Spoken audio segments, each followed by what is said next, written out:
Hi, Kathleen here from the Luke's Tri-County store, bringing you the second in the series of December demos for Kimberbell. This year, when you watch all 3 videos and call in to the store with each of the secret phrases from each of the video, you will receive in an email, you will receive the design for the Poinsettia Jar Topper. This is an example of what it looks like. I will be showing you the process of making this in the 3rd video. So today we are going to be covering clear blue tiles. Clear blue tiles come in 2 sets. There is the essential set, which brings you the workbook to show you how to do them. You receive a USB stick with designs that fit all the sizes. You receive the tiles, and this is just an example of one of the tiles. In the essential set, there are 12 border tiles ranging from 1 by 7 all the way up to 6 by 10, and then finished block tiles sized 2 by 2 all the way up to 6 by 10 and 4 by 10, 8 by 10, all the way up to 8 by 10. So I am going to be showing you today how to mark your designs on, or your tiles onto your quilt sandwich, and then we will stitch one of the segments out just to show you how that process works. As you can see, I have my quilt sandwich here. I've got my batting and my backing extend beyond the edges of my quilt sandwich. That's important so that you can hoop your project in the hoops for the embroidery machine. I'm going to be using a 6 by 14 block to lay on the design here, and I am kind of dividing the quilt sandwich in half and centering this top to bottom because it doesn't quite reach the edges, but close enough. So I'm going to take and just double check. Yes. So I'm going to take my friction pen, and you can use the friction pens. You can use water soluble pens or air erase, whatever you like using the most.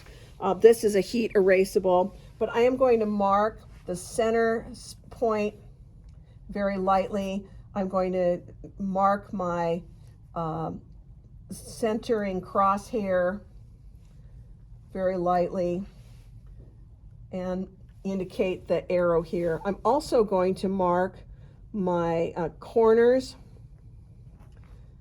my edges,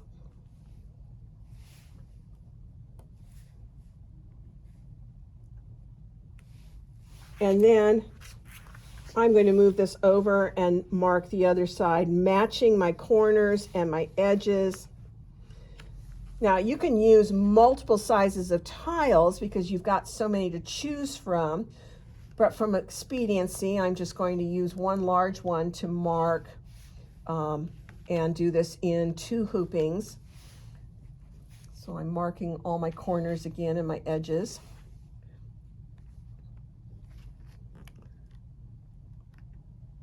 Okay, now that I have it marked, I'm going to go ahead and hoop. So to do this, I'm hooping with just the hoop itself, no stabilizer. Since I know that my crisscross here, I'm going to approximate where the centering marks are on the inner hoop. I'm going to approximate being close to that area. Since I don't have a lot of fabric over on the left side, I'm actually going to move the hoop over a little bit. I can shift the design on my edit screen, or I stitch out using the design positioning. I'm going to slide the outer hoop underneath and clamp it down.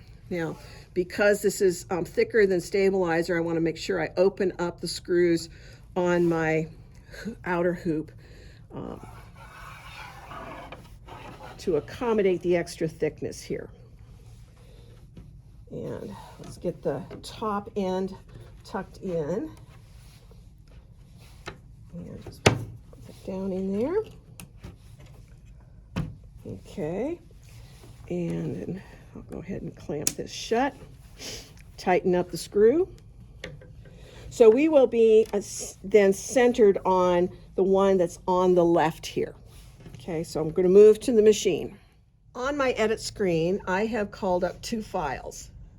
I've first off called my centering crosshairs, which you can see highlighted around in red, and they are centered at 0, 0. The second file I called up was the 6x14 file of the swirls, and I have also centered that at 0, 0. That's very important. Okay, so now that I've got my files centered, I am going to hit the go, and we're going to just continue on over to stitch out. I slide on my hoop, and the very first thing I'm going to do is make sure that I am centered left to right. So on the screen, I've got my centering crosshair called up. I'm going to use my positioning and take my first mark that's there and move it down to the center of that crosshair. So moving it down and just fine tuning it.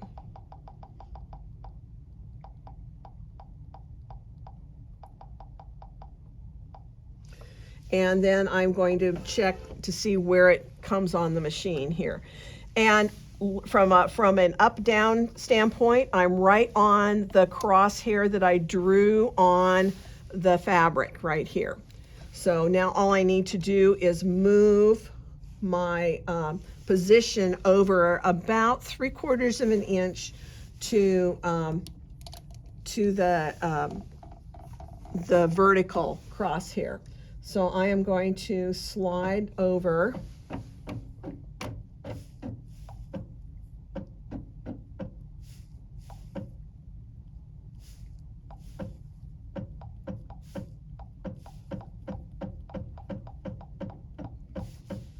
see where I am. Just a smidgen more.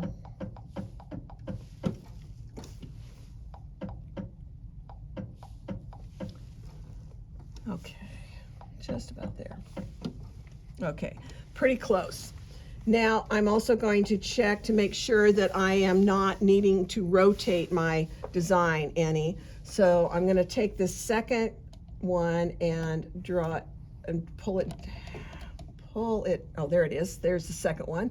Pull it down to the bottom of the crosshair and align it on the crosshair itself. And move it up just a smidgen.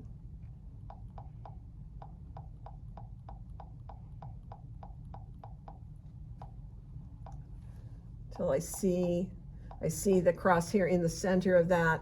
So now I'm going to check to see where this falls here. And I'm pretty much dead on the line. So lucky. So I'm going to accept that, my changes. Now, very important, you're not going to stitch this crosshair out on your fabric. You are going to skip that step and go right to the design. Okay, I've loaded thread in the machine that is very similar in color to the background, so it'll kind of disappear, and it's not going to be super visible on the pumpkins themselves. But I'm going to go ahead and hit start, and it's going to go ahead and stitch through the design. Now that it has finished that one side of the design, I want to show you up close here. So you can see we've got it stitched in this area. All we have to do is unhoop, reposition it on our other crosshair, and repeat the process. So that's how you use the clear blue tiles to do in the hoop quilting and get a very professional looking quilting job on your projects. So for the second video, we're going to wrap it in red. That's your secret phrase. We'll see you next week.